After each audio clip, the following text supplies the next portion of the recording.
In the middle of my resume, under the qualifications header, is something a little unexpected. Between various teaching credentials, Colorado Professional Teaching License, Colorado Initial Teaching License, are the words S212 Wildland Fire Chainsaws Equivalency. You may be wondering, does this chick teach chainsaw classes? Or does Colorado make an unconventional update to their teacher requirements? The answer is mostly no.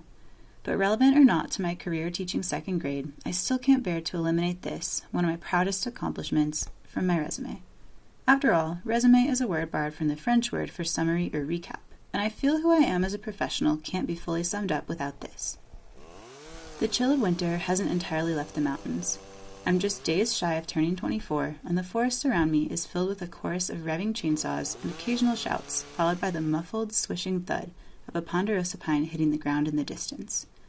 I'm a jumble of nerves despite the clean, crisp air I inhale. This is it. We're here in Evergreen, Colorado to put our days of lecture-style learning to the test and earn our S212 Sawyer certifications. Despite hours spent jotting down notes and learning to refill fuel and sharpen a chain, yesterday was my first time running a chainsaw, or really any power tool. And then there are the various slides in the presentations about the multitude of ways to severely injure yourself with a saw. I'm downright intimidated. To become certified sawyers, we have to fell 3 trees cleanly, and like playing pool, we have to predict which direction they'll go. The tree must land within 15 feet of the direction we indicate before starting the felling process. The thing is, though, there's a science to taking a tree down.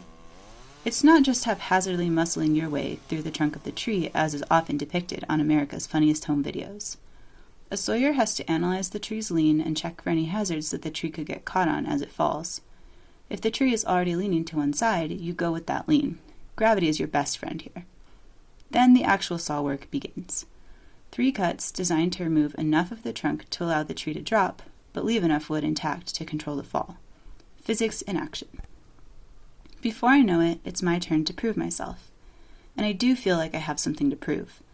I'm the only woman in my testing group, and I know my quiet, nurturing personality and smallish stature don't exactly give off lumberjack energy. I've chosen my tree, indicated to Jorge, my instructor, where I aim to land it. I checked to make sure everyone is standing far enough back. The chainsaw sputters, idling in my hands. It's heavy. I set the saw against the tree trunks. The chain runs perpendicular to the spot I'm aiming for. The first cut is the easiest, just a horizontal cut a third of the way through the tree. I take a breath. I can smell the fresh sawdust. It reminds me of my dad working on one of his projects in the garage. So far, so good.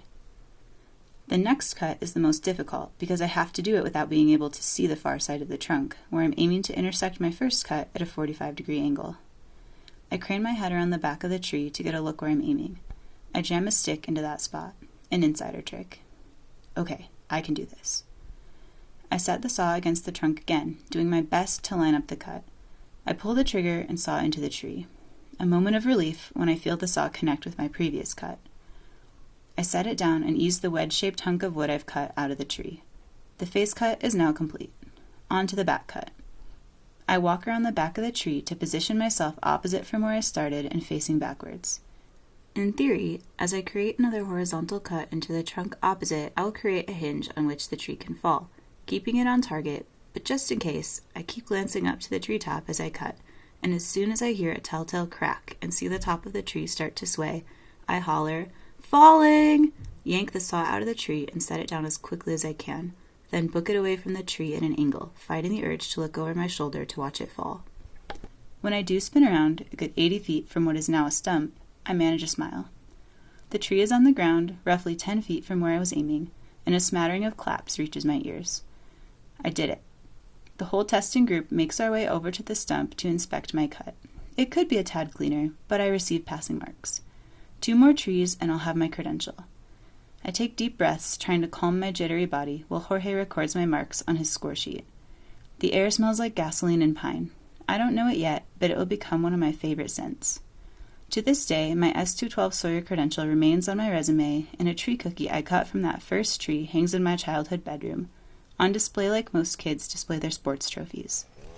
Being a Sawyer doesn't mean having bulging arms or bravado or a loud voice. It means knowing the science, having good instincts, and reading the trees.